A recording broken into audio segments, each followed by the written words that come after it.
It's a kind of another grim anniversary. I always sort of remember as someone who was very involved in the anti-war movement and was like, if we could just protest enough, then Bush won't attack Iraq. Like, ha ha ha ha ha.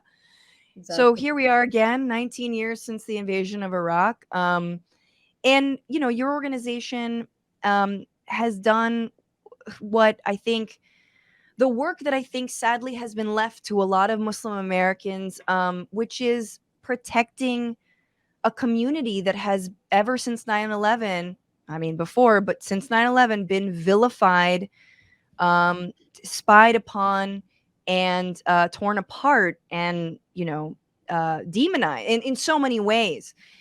And that still continues 19 years after the invasion of Iraq, 20 however many plus years after the invasion of Afghanistan. What are the lasting impacts of the war on terror still? Like, what are the things that we're like, holy shit, that's we still have that vestige? Yeah, I mean, all of it, right? All of the post 9/11 policies that have targeted Muslim Americans, that have vilified our faith, our communities, criminalized them, have seen Muslims through a security lens. We're talking about the war on Iraq, 19 years today, just as there was a shock and all tactic in bombing Iraq. Of course, the bodies that are left behind, the death toll ranging between 500,000 to 1 million people. They never saw any justice. That shock and awe tactic was being done domestically in the United States in order to carry out this war on terror in Afghanistan, Iraq. You also have to perpetuate this Muslim terrorist myth going on in the US, that you have terrorists on the loose, that you need to catch them. And, through this counterterrorism model, where you employ all these, really awful tactics like, infiltrating communities. Trevor Aronson, the journalist who's written a lot about these issues, has said that there have been, at any given point, around 15,000 informants, many of them in Muslim spaces.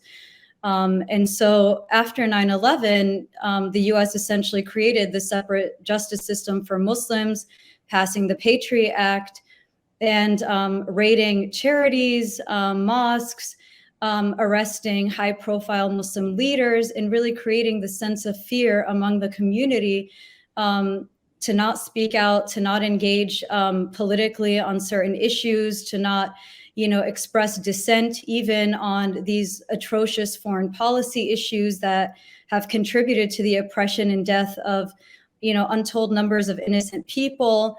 And it's this fear that has, continues to last till this day. And my organization actually happens to be an organization led by mostly impacted people whose loved ones have been targeted unfairly and slapped with false terrorism charges and continue to be incarcerated until this day. So we advocate on behalf of 250 or so what we call Muslim political prisoners. These were people who were targeted in a tactic that we call preemptive prosecution, where they're, it's like, it's Orwellian, it's Kafkaesque, it's Philip K. Dick, it's Minority Report. I mean, I was going to say, being, targeted in these manufactured plots that the FBI concocts. It's like this Truman Show thing where, the FBI, they need to find terrorists. They have this enormous bloated budget, billions of dollars over 20 years. And it becomes an easy model to follow, because who's going to acquit, somebody accused of terrorism in this post 9/11 climate of fear? right. And so they create these plots, and they target the most vulnerable in society, these hapless youths, a lot of times, who are drawn either to money or, a lot of times it's like this older father figure to these youths. They're so young, they're suggestible, they're vulnerable, they're poor, they don't, it's just so many ways that they incentivize them. And it's like, I liken it to the sexual predators that groom these youths. And it's in fact our government oftentimes that's radicalizing them, goading them to go along with this plot. And just, right before they're about to pull the trigger, of course, fake, then the FBI swoops in arrests them and prosecutes them, sentences them to 20 years or 30 years or whatever it is, decades in prison. And similar to the torture tactics abroad, which it's like there's been a almost even more of an admission that torture doesn't work, but quiet admission. There's a knowledge that entrapment schemes do not work, do not keep people safer, did not foil any plot that would not have existed were it not for an informant doing that. Exactly. And yet, do these kinds of informants, I mean, is there an idea or a sense that those programs are continue to this day? Absolutely. I mean, they absolutely do. I mean, that's a sad thing, is that, the people that I advocate for, they're not just the forgotten prisoners and victims of the war on terror, the victims that people never even knew existed. And you see the evidence that's brought into these cases at trial, most people would never believe it. I mean, there's a woman who is serving a 9-year sentence for literally retweeting ISIS. I mean, it's gotten to a point. Yeah. I mean, and the judge even apparently at her sentencing likened it to Donald Trump's tweets, and it's just like, well, why isn't Donald Trump being prosecuted for this? But then unfortunately, the legal system is so broken and judges are often afraid to do the right thing that they still end up going along and giving these, horrible long sentences.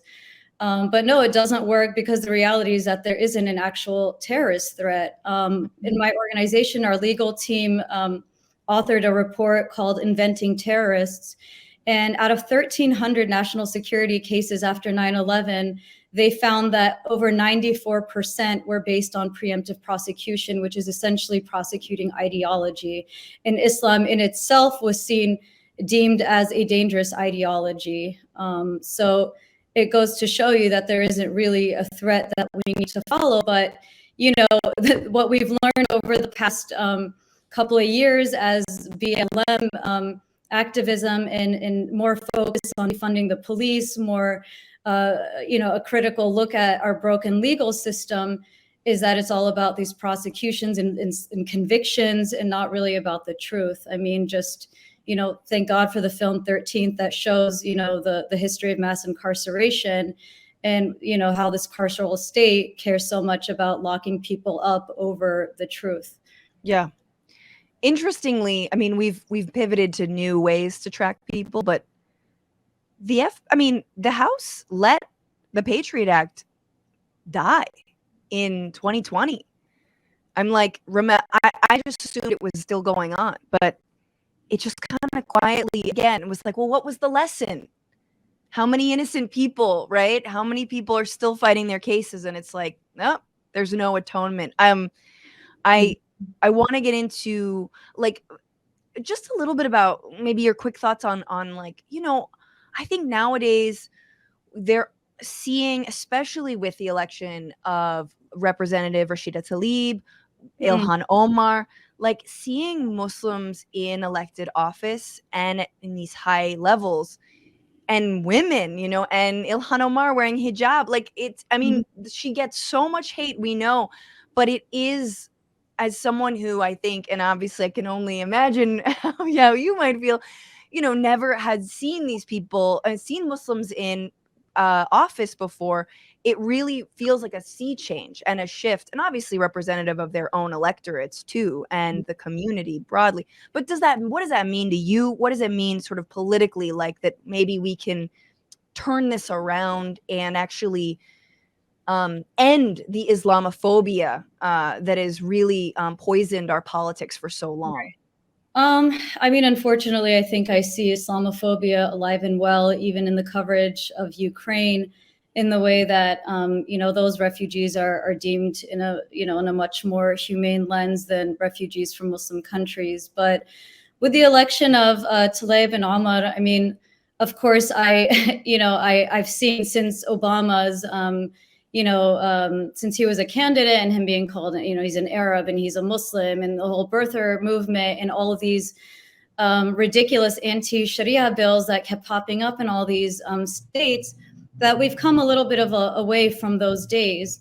At the same time, I think what's more significant to me in their election is, not just their Muslim identity, but that they ran on highly progressive platforms. I think, especially with bringing light to issues like the human rights violations and, oppression of the Palestinian people, is quite profound. I think they show that, Muslim quote unquote leaders, these self-anointed leaders who used to try to, appeal to respectability politics, not really challenging the state, not really challenging, these post 9/11 abuses, really staying silent about them, that, there has to be a sea change there. In the last couple of years, we've seen these so-called, self-anointed Muslim leaders who went on these Israel junkets. There's this program called the Muslim Leadership Initiative that basically went on this propaganda tour in Israel that was funded by these same Islamophobic hate groups. It's very close to the Israeli military, and it was created as a tactic as a counter to the BDS movement, which is the boycott, divestment, and sanctions movement. And so a lot of these Muslim leaders came back to try to sow discord on the issue of Palestine and criticism of U.S. foreign policy and support for Israel. So I think seeing Rashida Tlaib now being outspoken on, calling out Israeli war crimes, speaking out in favor of Palestinian human rights, being a sole dissenting voice opposing things like the Iron Dome, are quite significant. Of course, they still need to come a long way. There still isn't enough action being done to protect the rights of Muslims. They're still being targeted in these unfair cases all the time. So yeah. I would like to see more being done about domestic policies and truly ending the war on terror. Yeah. Can you what does that look like? Can you be more specific? Like, what does that look like in terms of truly ending the war on terror? Oh yeah, I mean, we have our wish list, right? I mean, you have to close Guantanamo Bay. You have to end the infiltration of Muslim communities by the FBI. You can no longer, send these agent provocateurs to go and entrap innocent young people. We need to end, these arbitrary material support laws where anything you do, your charity gets criminalized. I mean, one of the most atrocious cases is a case of the Holy Land Foundation 5. This was at one point the largest Muslim charity in the United States that was shut down by the Bush administration in December 2001. Their assets were seized, and it was literally declared a terrorist organization. The US government acknowledges that its leaders were simply humanitarians that, gave charity to Palestine. But by their twisted logic, Palestinians are so poor, and any outside help they get, will allow them, instead of spending their money on giving, building schools or whatever, or hospitals, will then be siphoned off to do terrorist activity. And so, because money is fungible, it's this whole ridiculous concocted story. And the leaders of that organization are serving 65-year sentences, 2 of them for literally charity. And there's, they've exhausted all legal recourse. The Supreme Court refused to take the case, and they're languishing in prison for charity. And you're seeing now where, PayPal is raising money for Ukraine. Everybody's raising money for Ukraine.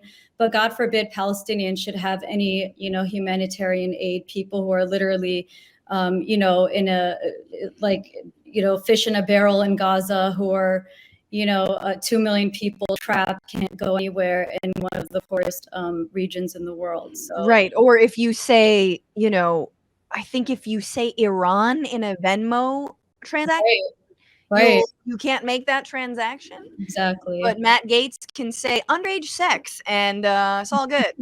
What's going on, Frantifa? If you haven't already, subscribe to this channel right now. Hit that button. And also, you can become a patron and support the show every single week. Get access to bonus episodes and exclusive merchandise. Patreon.com/bitchuation room. Do it.